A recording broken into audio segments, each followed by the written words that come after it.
You're watching episode 7. I guess this is a vlog now. Raining buckets.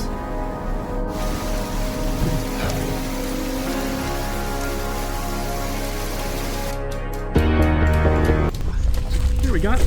You bit my face. Just a little kid watching the Discovery Channel. What a beauty. Welcome to the next episode of the Australia road trip. Here we'll be picking up where we left off last time, right after Peter had just departed and Martin and I had just left to start our leg of the trip on our own. This first bit of recording right here is of the windshield after I had just had a new one put in.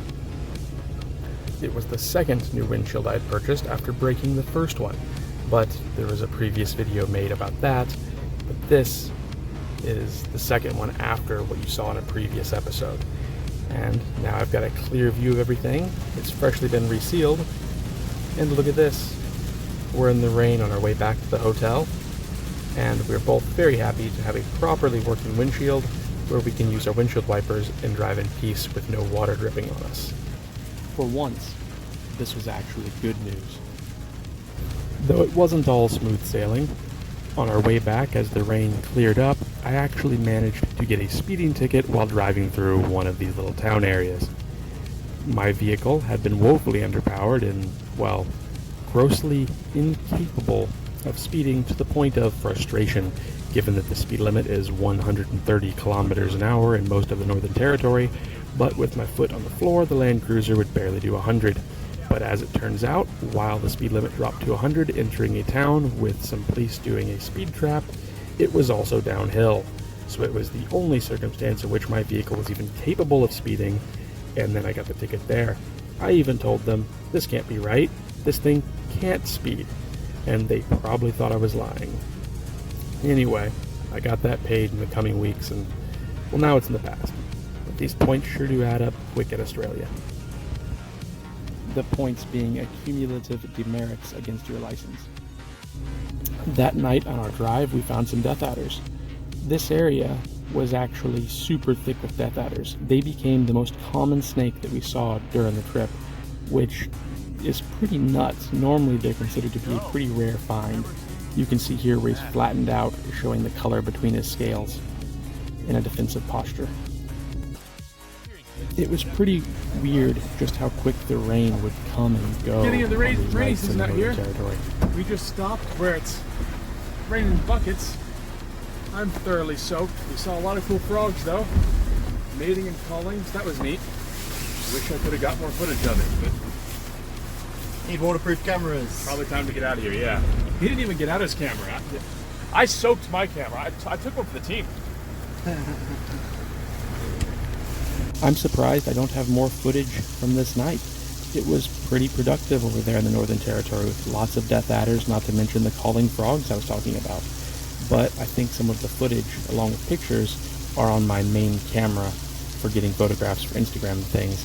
And right now I'm just editing on my phone, so I don't have access to those. I'll probably bring back like a throwback episode later with the best bits of things that didn't work their way into other episodes. And there should be lots of neat footage coming then.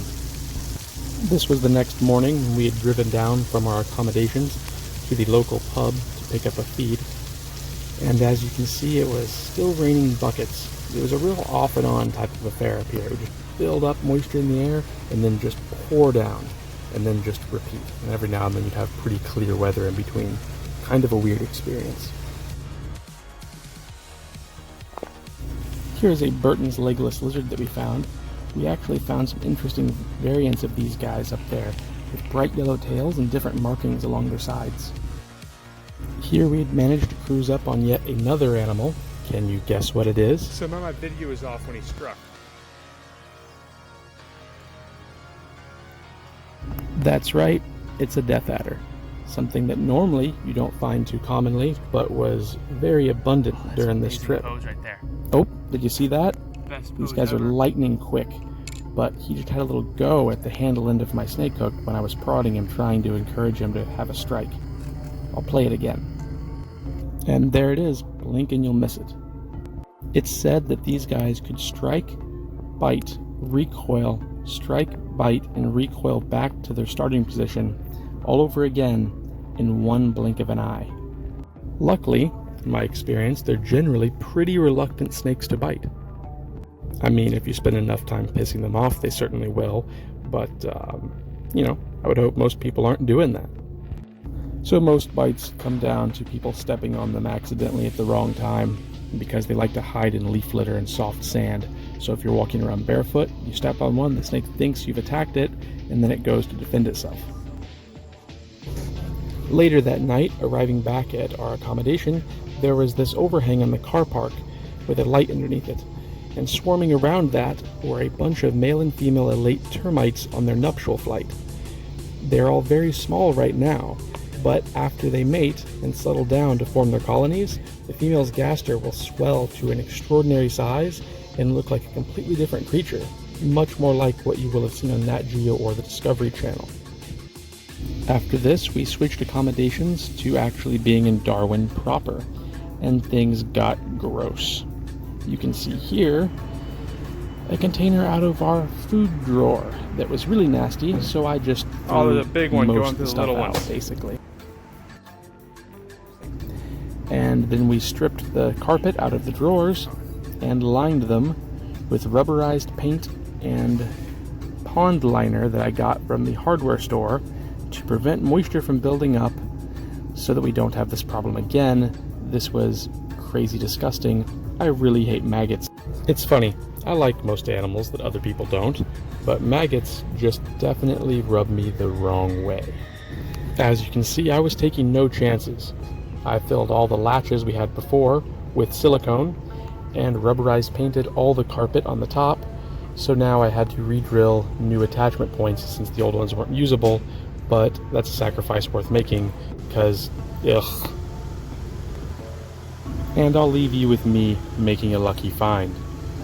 I realized I forgot my wallet and went back to get it, and here it was. A rather common theme for me. I've left my wallet too many places, but at least I've been lucky that it's normally there. Oh yeah, and one last little fun fact / tidbit. My phone is full of videos like this one, with some sort of object diagonally crossing the frame and nothing of any interest happening. These are clips I've taken purely for the purpose of ripping background audio from them or putting into other clips where the background audio isn't usable. So it's just me awkwardly standing there, holding something diagonally across frame, trying not to make any noise with my feet, my arms, or breathing, or anything. And all too often, I wind up being too lazy to properly rip the audio and insert it anyway. It's made harder by the app I use on my phone to do this stuff anyway. In the future, I'll be using more proper audio. I figured this might be an interesting bit of information to include, seeing as these episodes being produced on my phone now are turning more into behind-the-scenes anecdotes / vlogging type videos, more so than the really heavily produced about the animal stuff that I had wanted to make that will be coming later in the future. Based on the files I have left to go through on my phone, it's looking like this series of episodes made on my phone for this road trip is only going to be about 8 strong, so the next one after this should be the real last one. So stay tuned for that. Not that I'm promising it's going to be any better. Anyway, bye till next time, and as always, thanks for watching. The video that you just saw was filmed, edited, and narrated all without a script, all on my old cell phone, and it was intended for my old YouTube channel, but I managed to forget the password, so I've been forced to rebrand. For a better / longer explanation of what's really going on around here, please click this video. Anyway, I know your time is valuable, and I appreciate you spending it with me. Thanks for watching, and I genuinely hope you have a wonderful rest of your day. Anyway, real talk right now, I actually really do need your help here at the beginning, so please smash that subscribe button, do all the things, tell some friends about it if you're willing. That would be awesome. You're absolute legends. Have a wonderful day.